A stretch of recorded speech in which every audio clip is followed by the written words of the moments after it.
Police ripped Ronda Rousey's dress right in front of the crowd. People were filming, laughing, and whispering, having no idea who she really was or what was about to happen next. Subscribe to the channel and comment where you're watching this video from. The sun over Silver Creek was the kind that turned everything gold by 9 in the morning. Heat shimmered gently over the square, where the annual summer craft fair had already begun to swell with sound and color. The scent of roasted almonds mixed with coffee and fried dough. Laughter moved through the air like music.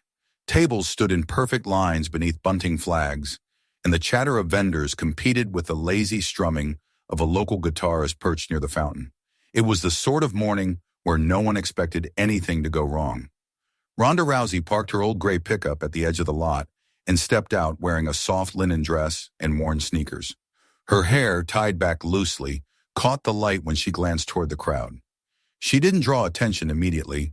Few people in Silver Creek had followed sports closely enough to recognize her face without the gloves in the octagon lights. But a few whispers began to ripple through the rows of stands once someone realized who she was. She smiled politely, not to invite the attention, but to deflect it. Her visit was supposed to be quiet, simple, a talk for local teenagers later that afternoon about self-defense and confidence. She paused by a table selling handmade bracelets, running her fingers over the smooth leather bands and the faint glint of small silver charms. The vendor, a woman in her 60s, looked up with an approving grin. "You've got strong hands," she said. "Used to work on a farm?" Ronda laughed softly. "Something like that." She chose a bracelet, thin, simple, engraved with the word resilience, and paid cash. The woman wrapped it carefully, slipped in a printed receipt, and wished her a good day. Ronda tucked the small bag into her tote and continued down the row, drawn by the smell of coffee from the corner stall. On the other side of the square, 2 police officers walked the perimeter with bored expressions. Officer Travis Kane, square-jawed and heavy-set, had a way of scanning the crowd that made people uneasy. His partner, Joe Miller, was younger, thinner, with nervous eyes that seemed to ask permission before every movement. Kane didn't need permission for anything. He'd been in Silver Creek's department for 15 years, long enough to believe that his badge gave him ownership of every streetlight and sidewalk in town. He'd had a bad morning already, a complaint from his ex-wife, a warning from the captain about his temper. And when the call came through his radio about a possible theft at the fair, it sounded like a welcome distraction. "Female suspect, blue dress, medium build, carrying a tote," came the dispatcher's voice, thin and crackling. Kane's gaze swept across the square until he spotted Ronda walking away from the jewelry stand. The color of her dress was close enough. "That her?" Miller asked uncertainly. "Looks like it," Kane muttered, already moving forward. "Let's see what she's hiding." Ronda didn't notice them until they were a few steps behind. She just stopped near a booth selling local honey when Kane's voice cut through the hum of the crowd. "Ma'am, stop right there." She turned, instinctively lowering the coffee cup in her hand. "Is there a problem?" Kane's tone was clipped. "Store owner says you walked off with merchandise without paying." Ronda blinked, then actually laughed softly, incredulously. "You've got the wrong person. I bought a bracelet. The vendor's right back there. She gave me a receipt." Kane extended a hand. "Bag, now." The people nearest them began to notice. A couple with children paused beside the flower stall. The vendor behind the honey jars frowned, uneasy. Ronda hesitated. There was something about the officer's stance, his squared shoulders, the simmering hostility in his eyes that warned her this wasn't about a misunderstanding anymore. She opened her tote calmly, took out the small bag, and held it toward him. "See? The bracelet's right there. The receipt's inside." Kane snatched it from her fingers, tore the paper bag open, and shook it out. The bracelet fell onto the ground, glinting dully against the asphalt. The receipt fluttered beside it, ignored. "You think this is funny?" he growled. "I think you're making a mistake," she replied evenly. Her voice carried farther than she intended. The honey vendor stopped what he was doing, and someone across the aisle raised a phone. Miller shifted uneasily. "Maybe we should just check with the stand, Travis." Kane shot him a glare sharp enough to silence him. "She's hiding something. Look at that attitude." Ronda exhaled slowly. She'd been in enough confrontations to know the difference between authority and ego. This wasn't about law. It was about dominance. She bent to pick up the bracelet, but Kane stepped closer, blocking her. Hands where I can see them. I'm picking up my property. Hands, now! His voice rose, drawing more attention. A baby began crying nearby. The air seemed to thicken with the realization that something ugly was forming in the middle of their pleasant morning. Miller's hand hovered near his cuffs. Just cooperate, ma'am, he said quietly. Ronda straightened, the bracelet in her palm. I am cooperating. You're the ones escalating. Kane's face reddened. You want to play smart? Turn around. He grabbed her arm roughly. The movement pulled her sideways, the thin strap of her dress catching against his watch and tearing down the seam with a sharp rip that seemed to echo louder than the chatter around them. For a split second, everything stopped. The crowd, the music, the children's laughter. Someone gasped. Someone else said, Jesus, that's Ronda Rousey. Ronda felt the air hit her exposed skin, felt the surge of humiliation boiling beneath the discipline she'd spent years mastering. She didn't move. Kane's grip tightened. You're resisting arrest, he said through his teeth. I'm correcting your mistake, she said, her voice steady but low, dangerous. Let go. Miller hesitated, glancing at the torn fabric, the eyes staring from every direction, the phones now held high like witnesses carved in glass. Travis, maybe... But Kane yanked again, spinning her half around.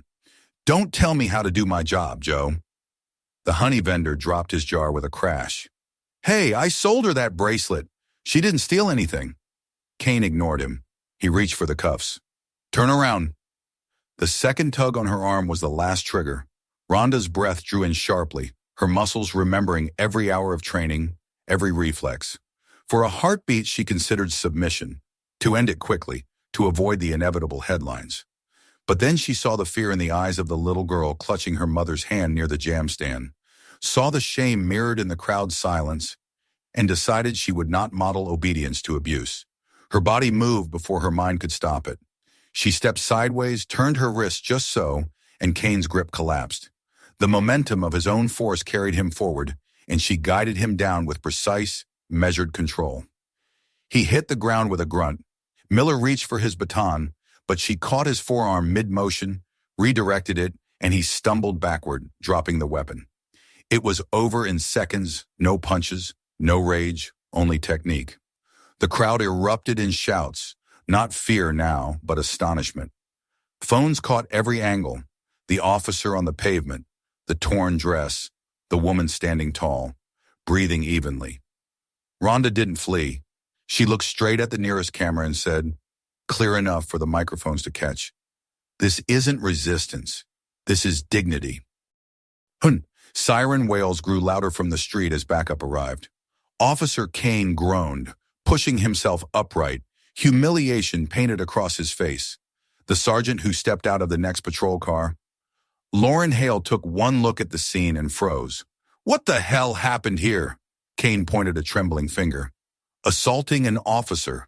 The sergeant's eyes swept over Ronda, the torn dress, the phones, the witnesses, or defending herself from one. She muttered under her breath, too quiet for him to hear. Then louder, everyone, calm down. Ma'am, please put your hands where I can see them. Ronda did. Gladly. Within minutes, she was in the back of a cruiser, cuffs pressing against her wrists, though she didn't resist. As the car pulled away, she caught sight of the vendor from the jewelry stand arguing with a young officer, waving the receipt like a flag. Around them, the market was chaos, people shouting, children crying, phones flashing like lightning. In the reflection of the cruiser window, Ronda saw her own face, calm, expressionless. But her eyes burned with a quiet fire. The dress, torn across her shoulder, fluttered slightly in the draft from the window. She turned her head toward Kane, who sat in the front seat nursing his pride more than his bruises. You're making the worst mistake of your career, she said softly. Kane smirked at the windshield. Lady, you just made mine easier. The car turned the corner, sirens still echoing. Behind them, the market began to recover its voice, a chorus of outrage, confusion, and something new rising in the air. The first spark of a storm that would soon stretch far beyond Silver Creek. By the time they reached the small brick police station on Maple Avenue, the videos had already started their journey across the internet. Faces in the crowd had become reporters, phones had become witnesses, and the story had already found its headline before anyone could write it down. Ronda stepped out of the cruiser barefoot. Her shoes had come off during the scuffle, and looked up at the gray facade of the building. She felt no fear, only a cold, deliberate calm. Kane shoved her lightly toward the door, and she didn't flinch. Inside, fluorescent lights hummed overhead, sterile and bright. The officer at the desk raised an eyebrow as the trio entered. "What's the charge?" he asked lazily. "Shoplifting, resisting," Kane said. The desk officer frowned, looking from Ronda to Kane. "That her? You sure?" Kane's jaw tightened. "You questioning me, Larry?" Ronda's voice was quiet but sharp. "You should. You're about to book the wrong woman." Miller hesitated, eyes flicking between them, something like guilt stirring. "Maybe we should—" "Enough!" Kane snapped. He pulled her forward, but she planted her feet, unyielding. The sound of the cuffs rattling echoed like metal punctuation in the silence. Somewhere beyond the sterile walls, the digital world was already catching fire. Clips uploaded from a dozen phones were beginning to trend. Woman's dress torn during arrest. Famous athlete detained in Silver Creek. Police confrontation caught on camera. Ronda didn't know yet how far the flames would spread, only that the spark had been struck. As the door to the holding cell closed behind her, the chill of the concrete seeped through the soles of her feet. She sat on the metal bench, straight-backed, watching the light flicker through the small barred window. The sound of laughter drifted faintly from the hallway. Kane's voice. "Maybe."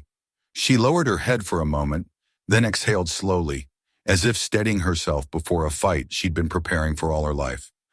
"This isn't over," she whispered. "Not even close." And somewhere in the city, screens were lighting up with her image. The torn dress, the calm defiance, the truth of a single moment that would unravel everything that came after. The air inside the holding cell was heavy with the faint tang of disinfectant and cold metal. Hours seemed to drag in that fluorescent twilight. Ronda sat on the bench, back straight, her hands cuffed in front of her now, a concession made by the sergeant after Kane's temper began to draw too many glances from the clerks in the hall. Outside the door, voices came and went, muted, hurried, uneasy. She could sense the confusion starting to ripple through the station. They had no idea what to do with her. She'd seen this kind of silence before, in training camps, in boardrooms, in bureaucratic corridors of every kind. It was the sound of authority realizing it might have gone too far. Every so often she caught fragments through the half-open window above the cell. The crackle of a radio, a burst of laughter that died quickly, a phone ringing somewhere far away. Somewhere in that building, a dozen screens were showing her face. When the door opened again, Kane was there, his uniform pressed but sweat darkening the collar. "You're lucky the sergeant likes media," he said, forcing a smirk. "She wants to handle this quietly. We could have charged you already." Ronda looked up at him, unflinching. "For what? Existing too confidently?" He took a step closer, jaw flexing. "You think you can talk like that in here? You put your hands on an officer. You'll regret it." "The regret will be mutual," she said calmly. Kane's eyes flicked toward the hallway. "You don't scare me, sweetheart. You're just another mouth with muscles." She smiled faintly. "And you're just another uniform with insecurities." The sergeant's voice cut through from the hall before he could respond. "Kane, office, now." He muttered something under his breath and left. The door stayed open for a moment, and Ronda caught sight of the young officer Miller standing near the desk, shifting uneasily. Their eyes met for a brief second, and he looked away quickly, ashamed. Ronda sat back, studying the wall opposite her, the chipped paint near the corner. Her mind wasn't still. It was mapping every move, every possible turn this could take. She wasn't a stranger to conflict, but this wasn't a fight in a ring. This was a performance of power, and the only way to win was through patience and precision. The sergeant came in next. Lauren Hale's expression was controlled, but not cold. She had the air of someone who had seen enough mistakes to recognize one forming in real time. "Miss Rousey," she began carefully, "I'm trying to de-escalate the situation. Things have complicated since this morning." Rhonda raised an eyebrow. Complicated? The footage, Hale admitted. There are videos of the incident all over social media. It's spreading fast. Rhonda said nothing. The department will issue a statement soon. We're reviewing procedures. That's what you call it? Rhonda asked quietly. Reviewing procedures? When a man tears a woman's clothes off in public? Hale's mouth tightened. I'm not defending what happened, but if you want this to be handled properly, you'll need to cooperate. You can make a call. Rhonda's eyes sharpened. Just one? Hale nodded. That's the rule. Rhonda stood, the cuffs clinking. Then I'll make it count. Minutes later, she sat at a desk phone near the booking counter. The room hushed around her. Even the hum of conversation seemed to pause as she lifted the receiver. She dialed a number from memory, the digits slow and deliberate. When the line clicked, a smooth professional voice answered, Justice League Foundation. This is Shadow 13, Rhonda said evenly. Activation required. Silver Creek. Incident code 4 Delta. A brief silence. Then the tone of the voice changed entirely. Understood. You're live. We've seen the footage. Extraction and legal response are in motion. Rhonda's lips curved slightly. Good. Keep it quiet until I'm out. Then make it loud. She hung up and looked at the sergeant, who had heard only her half of the conversation. You just called a lawyer? Hale asked. You could say that, Rhonda replied. By the time they processed her release, the outside world had shifted. News outlets were picking up the story first local, then national. Headlines flickered on screens behind the reception desk. Ex-UFC champion arrested in Silver Creek altercation. Viral video sparks debate on police conduct. The department's press officer hovered near the entrance, phone glued to her ear, face pale. When Rhonda walked out of the station, her dress hastily pinned together with a safety clip provided by Hale, a small crowd had gathered across the street. Some shouted encouragement. Others just stared.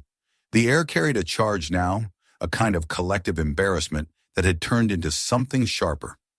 A black SUV idled by the curb. The driver stepped out, a lean man in his late 30s wearing a gray suit and dark sunglasses. He nodded slightly. Ms. Rousey. Rhonda paused. Eli? He opened the door for her. Long time. Let's go. They didn't speak until they were several blocks away from the police station. The hum of the engine filled the silence. Rhonda finally said, I didn't plan for the dress to tear.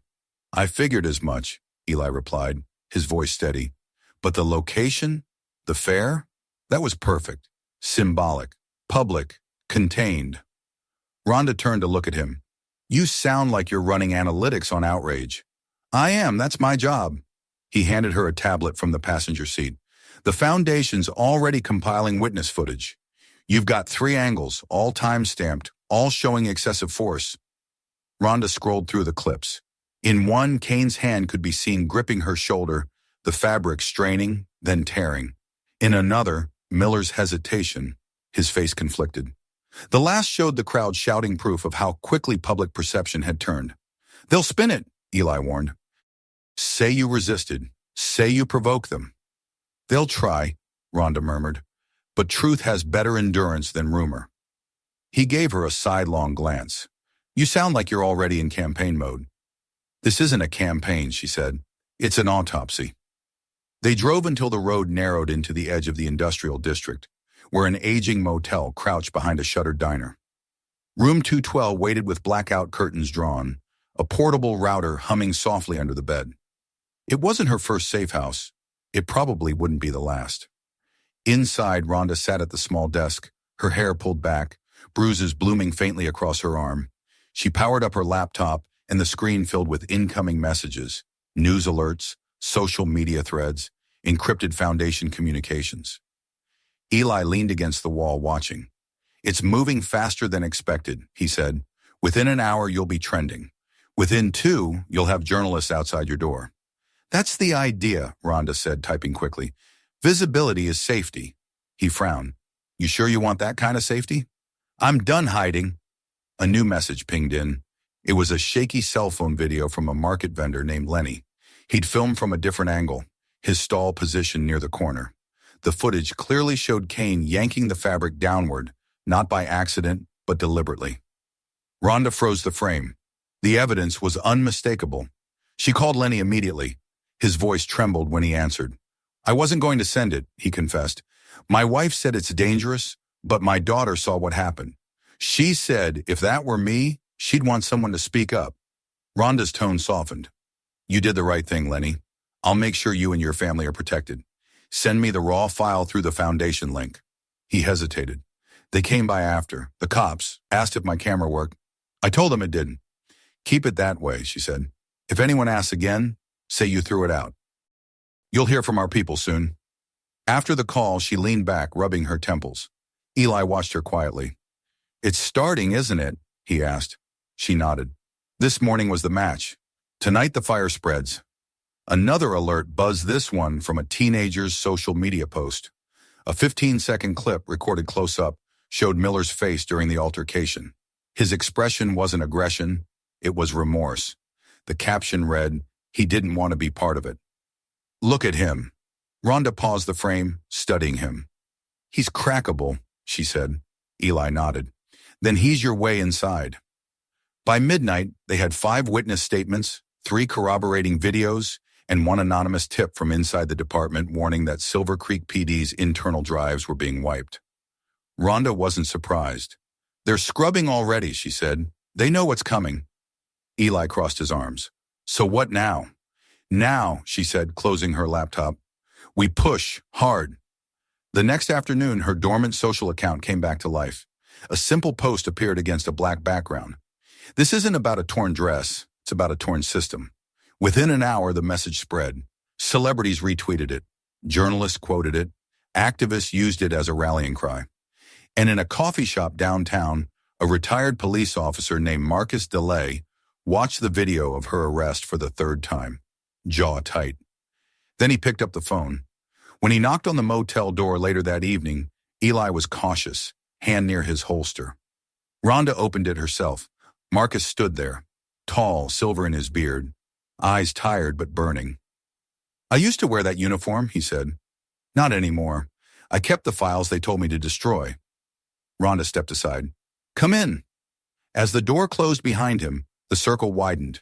The air in the small room seemed to vibrate with purpose. Outside, the sun dipped low, and the lights of Silver Creek flickered on, one by one, unaware that the story already escaping its borders would soon engulf the entire country. In the dim glow of the motel lamp, Rhonda spread the files across the bed, old complaints, erased reports, patterns of force and silence. Eli looked at her, then at the papers. You really think you can break them? She didn't look up. They tore fabric, she said. I'm going to tear their foundation. And as the night thickened around them, Rhonda felt no fear, only clarity. The world had seen what happened. Now it was time to show them why. By dawn, the story had already escaped the borders of Silver Creek. It rolled across the country like a storm, uncontainable, unpredictable, and fueled by something deeper than curiosity. Every social feed seemed to pulse with the same headline: Ronda Rousey arrested in Silver Creek. Videos of the incident had been reposted thousands of times, each one dissected frame by strangers turned analysts overnight. Hashtags multiplied, interviews were requested, and cable anchors began building their own narratives before breakfast. In a single day, what had begun as a local embarrassment became a national reckoning. Inside the small motel room, Rhonda sat before the glow of her laptop, scrolling through comments, clips, and news updates. There were voices defending her, calling her brave, and others accusing her of provoking the officers, of staging the whole thing for attention. The polarization didn't surprise her. It was as predictable as physics. The truth didn't travel by itself anymore. It needed armor. Eli stood near the window, talking quietly on the phone with one of the foundation's media coordinators. His tone was measured, controlled, but she could read the tension in his shoulders. When he hung up, he said, "By noon, every outlet's going to have an angle. Fox is running a segment calling it a setup. CNN's calling it a civil rights incident. MSNBC just wants you live on camera." Rhonda rubbed her temples. They'll all twist it differently, but the footage speaks for itself. Eli gave a humorless laugh. Footage never speaks for itself. People do. And right now, too many of them are shouting, She looked up at him. Then we give them something to listen to. She opened a new document, her fingers moving quickly. Her post wasn't emotional, it was surgical. If defending myself is called resistance, then resistance is every woman's right. I didn't come to Silver Creek to fight the law, I came to remind it that I'm still protected by it. She read it once, then hit send. Within minutes, the post exploded. Comments flooded in by the thousands. People sharing their own stories of harassment, their own small humiliations brushed off by authority. The hashtag Deutsche Justice for Ronda climbed into the global trending list. And within the hour, the Justice League Foundation released an official statement confirming her affiliation, describing her work in undercover field research on police bias and misconduct. That one revelation changed the conversation entirely. In the police station, the mood shifted from confusion to panic. Officers whispered in corners, checking their phones, realizing the woman they'd arrested wasn't just a celebrity, but a trained investigator with a federal background. Kane, who had spent the morning in a closed-door meeting with the chief, stormed out red-faced and trembling. Miller followed silently, eyes low. When reporters began gathering outside the station steps, the department's press liaison released a curt statement calling the incident a misunderstanding under review.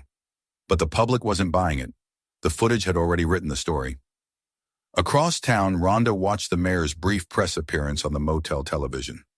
Ellen Voss, a poised woman in her 40s, tried to sound calm as she spoke to the swarm of microphones. Silver Creek prides itself on integrity and accountability, she said. We urge citizens to remain patient as a thorough internal investigation is conducted. Her words were polished, but her eyes betrayed unease. Even through the screen, Ronda recognized the tremor, the subtle panic of someone realizing the story was slipping beyond control. Later that afternoon, Ronda and Eli sat at the motel table, a mess of papers and cables between them. Marcus DeLay, the retired officer who had brought them files the night before, poured coffee into styrofoam cups. I warned them this would happen, he muttered. This department's been rotting for years. Complaints vanish, videos get deleted, and the same officers keep getting promoted. But a viral video? That's something they can't bury. Ronda leaned back, watching the footage play on repeat across her laptop screen. Then we make sure it stays above ground. The Foundation's internal communication channel pinged again. Maya Winters, their lead attorney, had uploaded a data dump, internal budget reports, procurement contracts, and an encrypted folder labeled CentraWatch. Ronda opened it carefully. Inside were documents linking Silver Creek's police department to a private surveillance firm contracted 3 months earlier. The company specialized in predictive policing, technology and algorithm that identified potential threats to public order based on social activity, location data, and behavioral analytics. Eli frowned as he read over her shoulder. They had your name. Ronda scrolled to the highlighted line. There it was. Subject flagged as high-risk presence. Potential for public disruption. They were tracking me before I even arrived, she said. Which means this wasn't a mistake, Eli added. It was an operation. Ronda's jaw tightened, and they chose the wrong subject. The team worked in silence for hours, cross-referencing documents, piecing together how a local police department had turned into a testing ground for corporate surveillance. Every pattern led upward toward the mayor's office, the city council, and beyond. When night fell, Ronda drafted a short statement to accompany the first wave of evidence releases. It wasn't a rant or accusation, it was a question. Who told them to watch me? The next morning, Silver Creek woke to chaos. News trucks filled the town square, their cables snaking across the pavement. Protesters gathered outside the police department, some holding signs demanding justice, others holding flags and shouting back. The line between outrage and ideology blurred until the noise became one great roar. Inside the motel, Ronda dressed in a dark sweater and jeans, her hair tied back, eyes heavy from lack of sleep. She turned on the television just in time to see her own face broadcast live from 3 different networks at once. Each one carried a different version of the same story. The woman, the cops, the torn dress, but none of them captured what mattered most. She muted the sound and looked at Eli. They're not hearing it yet. They will, he said quietly. We just need one more push. That push came unexpectedly. A teenager named Tasha Lynn, who had recorded part of the incident on her phone, posted a longer version of her video to her social account. It showed something the other clips hadn't. Miller's hesitation. The look on his face when Kane grabbed Ronda's shoulder was unmistakable fear, recognition, and shame. "He didn't want to do it," Tasha wrote in the caption. "You can see it. They made him." The video spread faster than any before it. Overnight, the public narrative shifted. People began to see not just brutality, but the mechanics of it, the obedience, the silent complicity. Ronda watched the reposts, the comment threads, the hashtags morphing from anger to unity. "He's our way in," she said. "He's not corrupted, not fully." Eli nodded. "Then he'll talk eventually, especially once he sees what's coming." By evening, they had gathered enough evidence to build the next step. Maya called through an encrypted channel, her voice calm but firm. "We'll handle the legal side. You focus on visibility. The foundation's preparing a press release, tying Central Watch directly to the city budget. If we can prove misuse of federal funds, they'll lose their contract." Ronda closed her eyes for a moment, letting the weight of it sink in. "And if we can't, then at least we make them afraid," Maya said. "Fear has a way of making people honest." The line went dead. Outside the window, the motel's neon sign flickered in the humid night. Ronda stared at her reflection in the glass, the faint bruise still visible near her shoulder. "They tried to humiliate me," she said quietly. "But all they did was show the country what they really are." She sat back at the desk, opened her laptop, and began writing again. Her words were deliberate, stripped of sentiment. "This isn't about me. It's about the system that thinks force is proof of authority. It's about every woman told to stay quiet, every man told to look away. Silver Creek, you woke something you can't contain." She posted it at 10:47 p.m. Within minutes, major networks quoted it. Activists shared it. Politicians retweeted it with commentary. The movement now had a voice, and that voice was hers. Hours later, as she tried to rest, a knock came at the motel door. Eli reached for his weapon, but Ronda shook her head and opened it herself. On the threshold stood a woman in her 20s, wearing a diner apron and holding a small flash drive. Her hands were shaking. "You don't know me," she said, "but my brother was arrested 2 years ago. Same cops. They beat him. I kept a copy of the dash cam video from the alley behind the diner. It's not much, but..." Ronda took the drive gently from her hand. "It's enough." The woman's eyes glistened. "You'll make them pay, right?" "No," Ronda said. "I'll make them answer." When the door closed, Eli turned to her. "You realize what this means, don't you? This is bigger than a viral story now." She nodded. "It's a reckoning." He looked at her for a long moment. "And when it's done?" She smiled faintly, the exhaustion softening her features. "Then we start over. But first we burn the rot out of this place." The motel room fell silent again except for the faint hum of the router under the bed.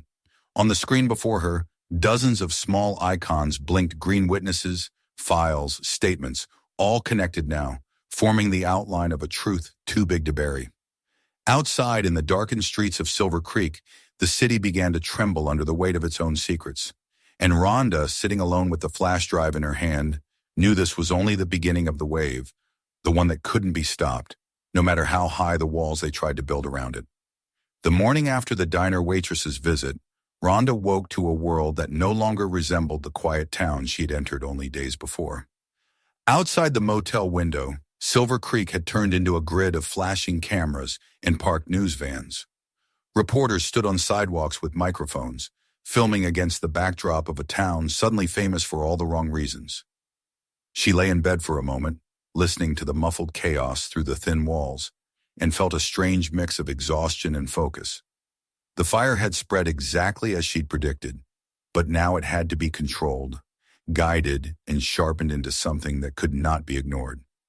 Eli sat at the small table, his laptop open, multiple screens running foundation feeds, social media trends, and encrypted chats. His coffee had gone cold. "They've started deleting records," he said without looking up. "Half the police department's internal files were wiped overnight." Ronda pushed herself upright and walked over. "We knew they'd do that. Did Maya get the backups?" "She's working on it," Eli said. "But there's more. The mayor's office has gone into full defensive mode. They're claiming Central Watch is only a traffic analytics firm and has no involvement with law enforcement operations. Rhonda gave a dry laugh. Then let's prove they're lying. A knock came at the door. Eli tensed, but Rhonda motioned for him to relax and opened it herself. On the threshold stood Joe Miller. His uniform was gone. He wore a simple gray hoodie, his face drawn and pale. He looked younger without the badge like a man carrying a weight he didn't know how to set down. "I shouldn't be here," he said quietly. "Then why are you?" Rhonda asked. Miller swallowed. "Because I can't sleep. I saw your post. I saw the videos. And I can't pretend anymore." Rhonda stepped aside. "Come in." He entered slowly, glancing around the room like he expected someone to be watching. Eli closed the curtains and folded his arms. "You realize this conversation is off record, right?" Miller nodded. "I just need to talk." He sat down, clasping his hands. "What happened at the market? It wasn't supposed to go that far. We were told to make a statement, that's all, to remind people that the police were watching." "Whose idea of a statement involves tearing someone's clothes?" Rhonda asked. Miller's voice cracked. "Kane. But it came from higher. He said we were getting new behavioral oversight guidelines from Central Watch. They were feeding the department data names, patterns, risk profiles. You were flagged as a potential agitator the moment your travel plans hit their system." Eli leaned forward. "You're saying the department acted on corporate surveillance intelligence?" "Yes, we got alerts through a shared app. Kane liked it because it made him feel like a hunter.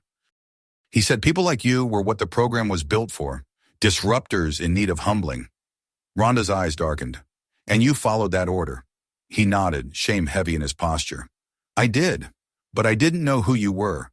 And when I saw him grab your dress, I froze. I wanted to stop it, but I didn't. I just stood there." "Fear makes cowards of good men," Rhonda said, her voice low. "You can change that now. You can help me expose this." Miller looked up, guilt flashing into resolve. "Tell me what you need." An hour later, he was gone, leaving behind a flash drive of internal emails, schedules, and the Central Watch integration manual. Rhonda uploaded it immediately to the Foundation's secure archive. On the screen, line after line of correspondence scrolled past, revealing months of coordination between the company and the police department. Central Watch's so-called analytics were thinly veiled dossiers, race, political activity, social affiliations, all dressed up in algorithmic jargon. As Rhonda read, her anger turned into something colder and more focused. She realized that Silver Creek was only a test site, a small-scale model of a larger project. The system wasn't about safety. It was about control, quiet, bureaucratic control masked as public order. Marcus arrived later that afternoon, carrying more files. His old badge still hung from a chain around his neck, a reminder of who he had been. "You're getting close to something dangerous," he warned. "When I started questioning the department's data collection, they said I was paranoid. 2 weeks later, my locker was emptied, my pension frozen, and my name flagged for misconduct review." Rhonda motioned toward the papers. "And yet you kept copies." He smiled grimly. "I knew one day they'd go too far." As the day bled into evening, they pieced the fragments together, contracts showing city payments to Central Watch hidden under budget categories like infrastructure modernization, private memos from the mayor's office referring to coordinated deterrence initiatives, and one chilling email exchange between Kane and a Central Watch field liaison labeled simply Target Identified. It described Rhonda's arrival in town 2 days before it happened. They had known she was coming. They had prepared for her. By sunset, the motel room felt more like a war room. The air was heavy with tension, the walls buzzing faintly from the constant hum of electronics. Eli stood by the window, looking out at the glow of police lights flickering in the distance. "They're watching us," he said quietly. "They're always watching," Rhonda replied, "but they've forgotten that cameras work both ways." That night, she made a decision. The truth they were uncovering was too big to hold privately. It needed light, and lots of it. She sent a coded message to Maya. Phase 2. Public exposure begins tomorrow. Leak incrementally. Focus on patterns, not personalities. At dawn, the first wave hit. A prominent journalist published a story connecting Central Watch's technology to illegal surveillance of citizens in multiple states. Another outlet released footage from Lenny's market stall showing Kane deliberately pulling the fabric of her dress. The headline read, "Deliberate act, not accident. New video undermines police statement." The department's credibility began to crumble. By mid-morning, Silver Creek was a battlefield of information. City officials scrambled to issue counterstatements, claiming the videos were doctored. But their words rang hollow. Every denial was met with another file, another timestamp, another witness. The Foundation's online archives swelled with documents accessible to anyone with a link. At noon, Rhonda received an encrypted message from an anonymous sender. "Be careful. They know you have the files. Buckley is furious." The name made her pause. "Sheriff Buckley, head of the county department, I'm a man with a reputation for cruelty hidden behind a politician's grin. If he was involved, this went even deeper than city contracts." That evening, Rhonda and Eli sat side by side, watching the mayor's emergency broadcast. Ellen Voss stood at a podium, flanked by city council members and two officers in crisp uniforms. She spoke of transparency, fairness, and community trust, her tone smooth and rehearsed. "The officers involved have been placed on administrative leave," she said. "We are cooperating fully with state authorities." Rhonda muted the sound. "No apology, no accountability." Eli nodded. "It's all containment. They're hoping the outrage burns itself out." Rhonda turned to him. "Then we don't let it," she typed quickly, drafting a statement for the Foundation's official feed. "Containment is an illusion. Transparency isn't cooperation, it's survival. Silver Creek has chosen silence. We will answer with proof." That post hit harder than any before it. The next morning, national networks picked it up. Analysts debated its implications, and the Justice League Foundation's servers nearly crashed under the weight of downloads. By afternoon, the crowd outside the Silver Creek Police Department had tripled in size.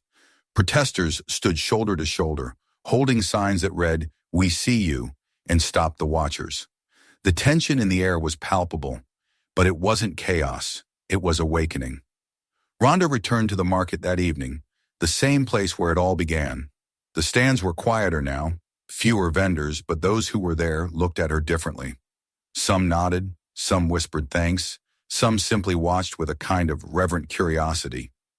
Near the corner, Lenny waved. "Did they get what they deserved yet?" he asked. "Not yet," she said, "but the cracks are showing." On her way back to the motel, a woman stopped her, a waitress from the diner again. She looked nervous, holding another flash drive. "There's more," she said. "Security cameras from the back lot. You can see Kane and Miller laughing after it happened." Rhonda accepted the drive carefully. "You're brave for this." The woman's voice wavered. "No, you made it possible." That night, Rhonda loaded the footage. The laughter was unmistakable. Kane's voice, harsh and mocking, carried through the tinny audio. "She thought she could walk out of here untouched," he said. Miller's voice was quieter. "You think she'll sue?" "Let her try," Kane sneered. "We already won." Rhonda sat very still, watching the loop. They thought they'd won. They thought they could tear her down and walk away. But now the world was watching. The evidence was irreversible, the tide unstoppable. Eli turned from his monitor, his eyes weary but fierce. "What's the next move?" She closed the laptop, her voice steady. "We take this beyond Silver Creek. They built a network of control. We'll build one of exposure." Outside, thunder rolled faintly across the distant hills. The storm was coming, and this time, it would not be contained. The night after the storm broke, Silver Creek seemed to hold its breath. The streets were damp from a brief rain that did little to wash away the tension that had settled over the town. In her motel room, Rhonda sat at the desk staring at the muted glow of the television.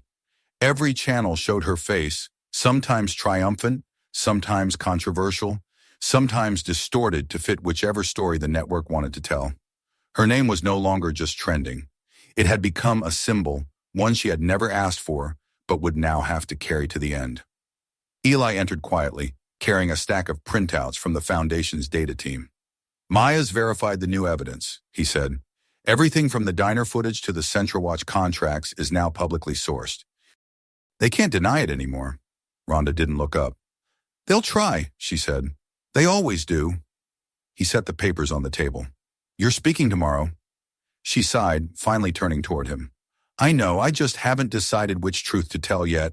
The one that exposes them, or the one that keeps the world from breaking completely.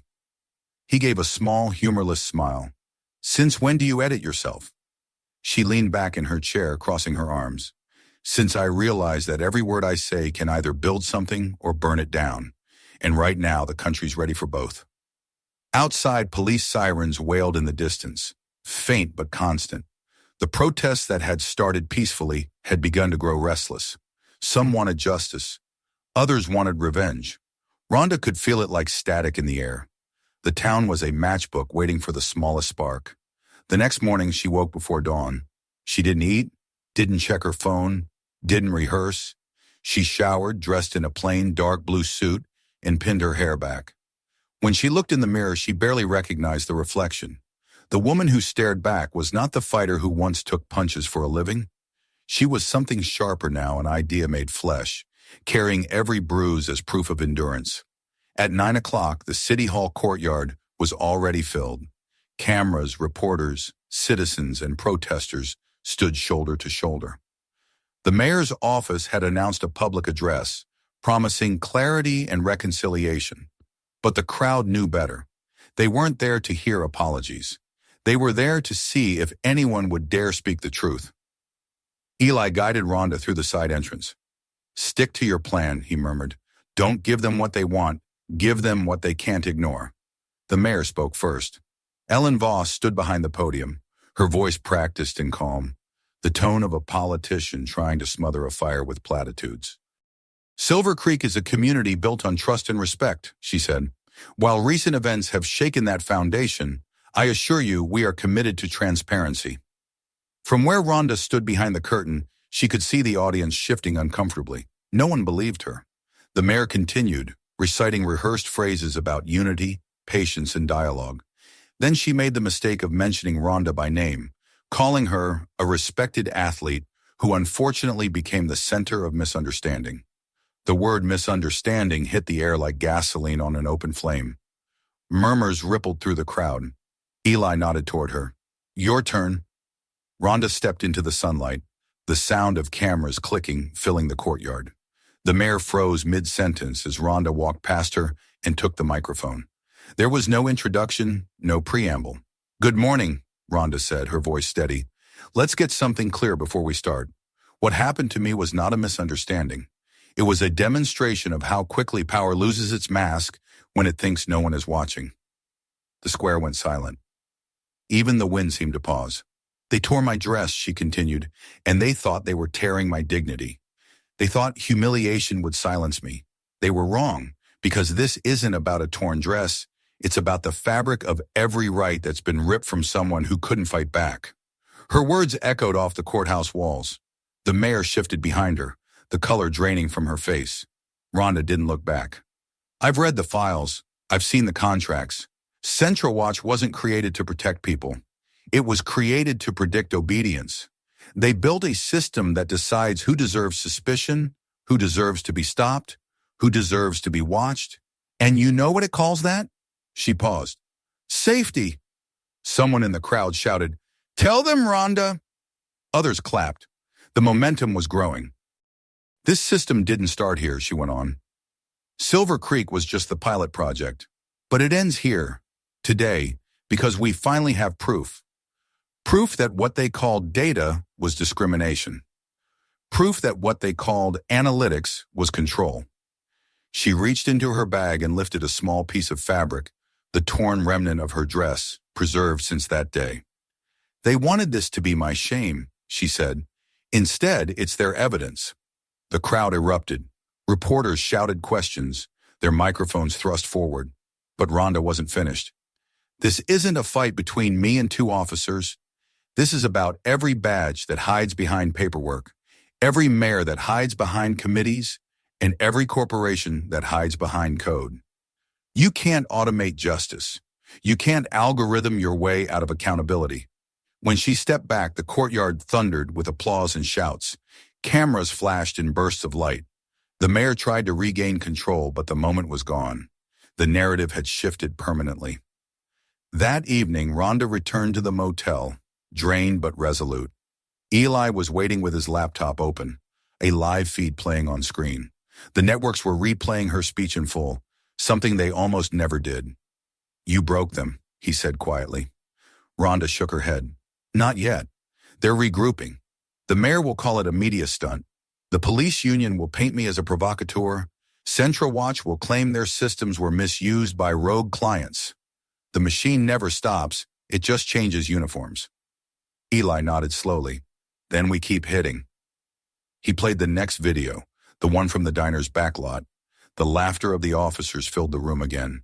Then he switched to another file, internal emails showing how city funds had been funneled through shell accounts to pay for the surveillance program. "We drop these next," he said. "Tomorrow morning." "Do it," Rhonda said. The following day, the leaks went live. A dozen independent journalists published synchronized exposés, screens across the country filled with headlines linking Silver Creek's officials to illegal data sharing schemes. Commentators called it the largest civil rights scandal of the decade. For the first time, the mayor's office was silent, so was the police department. By nightfall, protesters filled the streets again, this time not in anger, but in unity. They carried signs that read, "Tear the silence," and "You can't delete truth." The image of Rhonda holding the torn fabric became a symbol plastered on banners, painted on walls, printed on t-shirts. Eli found her standing by the motel window, watching the flickering lights of the crowd below. "You realize what you started?" he asked. "I didn't start it," she said. "I just stopped letting them finish it." The phone rang. Maya's voice came through the line, crisp and tense. "We've got confirmation. Federal investigators are moving in. They're freezing accounts and issuing warrants. This thing's about to implode." Rhonda exhaled slowly. "Good. Then it's time to move on to phase 3. "What's phase 3? Eli asked after she hung up. She turned from the window, her expression unreadable. "Truth has momentum now, but momentum alone doesn't change systems. People do.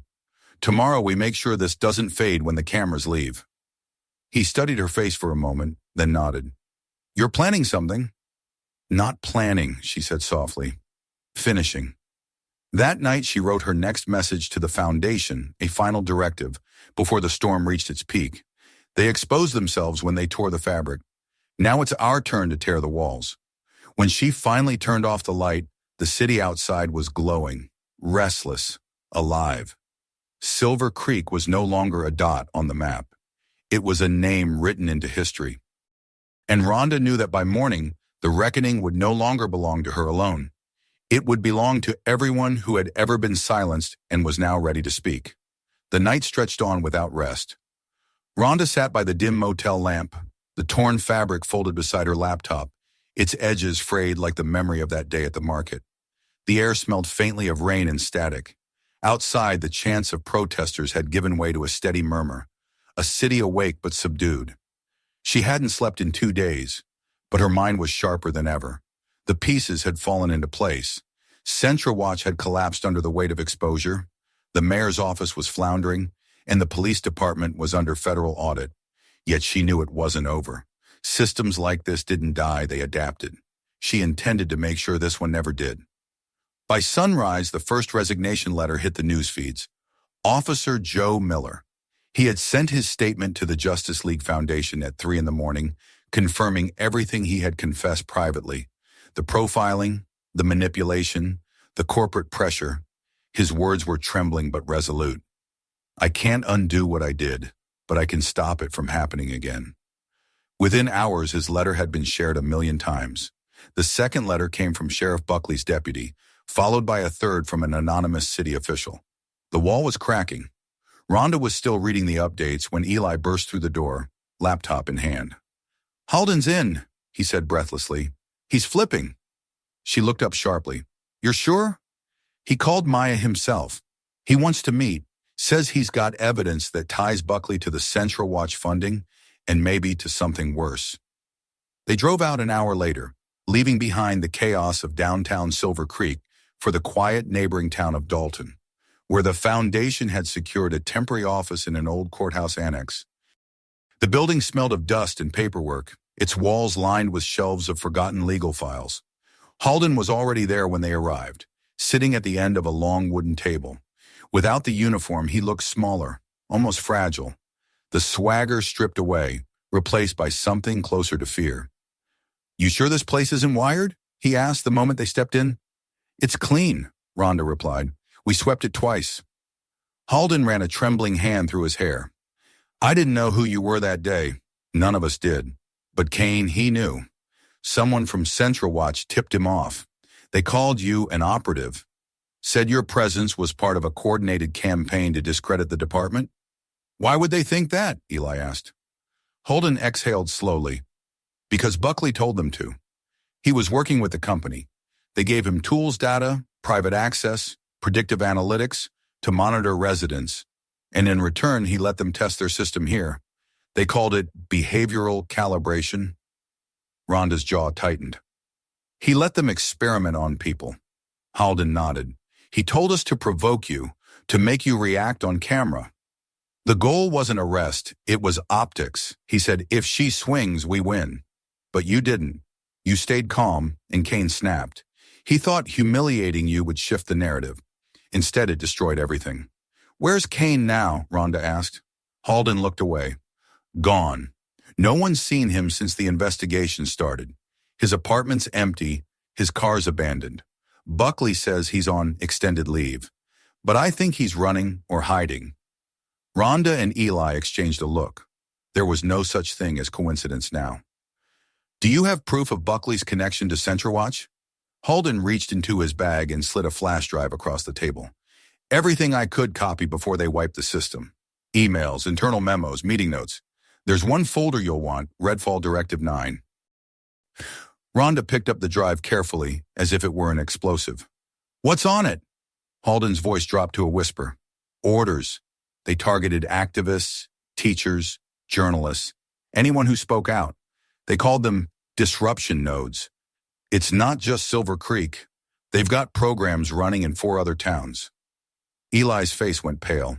"Jesus." Rhonda closed her eyes briefly. "Thank you, Deputy. You've done the right thing. But from this moment on, you'll need protection." He gave a bitter smile. "I don't expect protection. I just want to live long enough to see them fall." 2 hours later, federal agents arrived at the Redwood County Courthouse to execute the first wave of search warrants. Rhonda stood at the window watching the black SUVs pull up in front of the police department across the street. Officers were escorted out, some shouting, others silent.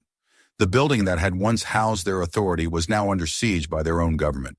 Buckley emerged, face flushed, jaw tight, barking at reporters as he was led past them. "No comment at this time," he shouted. Cameras followed his every step. Inside the Justice League office, Eli scrolled through the files Halden had given them. One document stood out, a list of payments made to a shell corporation based in Maryland Clarion Dynamics.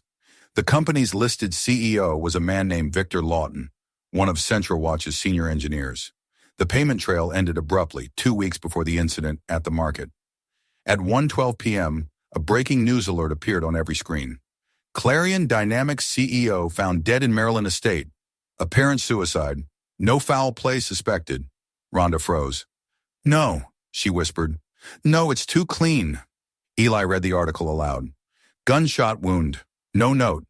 Wife claims he'd been paranoid for weeks, talking about being followed." "He was the link," Rhonda said, her voice hollow. "He knew who gave the orders, how the system worked, who funded it, and now he's gone." Eli looked at her grimly. "Then we go with what we have, Directive 9. They opened the file. Inside were dozens of meeting transcripts, some audio, some text, all marked confidential. The language was clinical, almost inhuman. High visibility arrest preferable. Optics reinforce social hierarchy. Prioritize female subjects of color for public displays. Emotional response increases division metrics. Rhonda covered her mouth, nausea and fury twisting inside her. "They weren't policing," she said quietly. "They were programming fear." Eli nodded. "And using real people as input data." By sunset, Rhonda had drafted her next move, a live stream, unedited, unfiltered, broadcasting directly to the public. She set the torn fabric on the table beside the microphone. The camera light blinked red. "I want to talk to the people who still think this was about one arrest," she began, her voice low and even. It wasn't. It was about a machine that feeds on silence, a system that turns obedience into currency. They didn't just want power, they wanted control through fear. And I won't let that stand. She held up the flash drive. This is what they fear, truth in the hands of those they can't buy or intimidate. They tore my dress thinking they were tearing me down. What they really did was show the world what lies beneath their badge. The stream spread faster than any press release. Within minutes, the video was trending globally, but what followed was even more remarkable. People began gathering outside the Silver Creek Police Department, first dozens, then hundreds, then thousands. They didn't chant or shout. They stood in silence shoulder to shoulder, candles in hand, their faces lit by a quiet, collective defiance. Ronda watched from her motel window, the candlelight reflecting in her eyes. For the first time since the incident, she smiled. Not from victory, but from recognition. Something had changed. The town was no longer afraid. Days later, federal authorities announced the full suspension of the Silver Creek Police Department pending investigation. Sheriff Buckley was charged with conspiracy and obstruction of justice. Deputy Mayor Collier, the man who had signed the contracts, was arrested the following morning after leaked footage showed him laughing about optics management. When the court hearings began, the streets overflowed with citizens carrying the same words that had ignited the movement. You can't delete truth. Ronda stood at the plaintiff's table in a navy suit, composed and unyielding. Across from her sat Buckley, his face ashen, his power gone. Next to him, Kane, disheveled and hollow-eyed, avoided her gaze. The trial lasted 3 days. On the final morning, the judge read her verdict. All charges against Ronda Brooks dismissed. Full federal inquiry authorized. All Central Watch contracts revoked. The courtroom erupted. Ronda didn't celebrate. She simply closed her eyes and breathed a long, deep exhale of something that felt like release. That afternoon, she returned to the farmer's market. The same stalls stood where the chaos had begun, the same sense of honey and fruit drifting through the air. People smiled at her now, some with gratitude, others with quiet pride. Lenny waved from his stand, holding up a jar of peach jam. "For you," he called out. "This time it's on the house." Ronda smiled back. "I'll take 2. Near the edge of the square, a familiar face approached. Tasha, the teenage girl whose video had first gone viral. She looked nervous but excited. "You really did it," she said softly. Ronda knelt slightly so their eyes met. "No," she said. "We did." Later that evening, Ronda sat once more in her motel room, recording one final message. The room was quiet, almost reverent. The torn fabric lay on the table beside her phone. "Redwood Falls will never be the same," she began. Not because a system broke, but because people refused to let it keep working the way it did. This story isn't mine anymore. It's yours. It belongs to everyone who's ever been told to stay quiet, to sit down, to smile through humiliation. They thought ripping my dress would erase me. Instead, it uncovered them. She paused, her eyes steady on the lens. If this meant something to you, don't let it end here. Talk about it. Share it. Stand up for the next person before they have to stand up for themselves. The only thing stronger than fear is a voice that won't shut up. She ended the recording, saved it, and closed the laptop. Outside, the city lights shimmered softly, no longer flashing red and blue, but golden and calm. Somewhere, faint music drifted from the market. Ronda stepped out into the night and walked toward it. The story that had begun with violence had ended in awakening, and as the breeze lifted the hem of her coat, she realized that for the first time in a long time, she was free. Don't stop here. Hit subscribe and turn on notifications so you don't miss what's coming next. Watch the next story right now, and if this one got you thinking, share it with someone who needs to see it.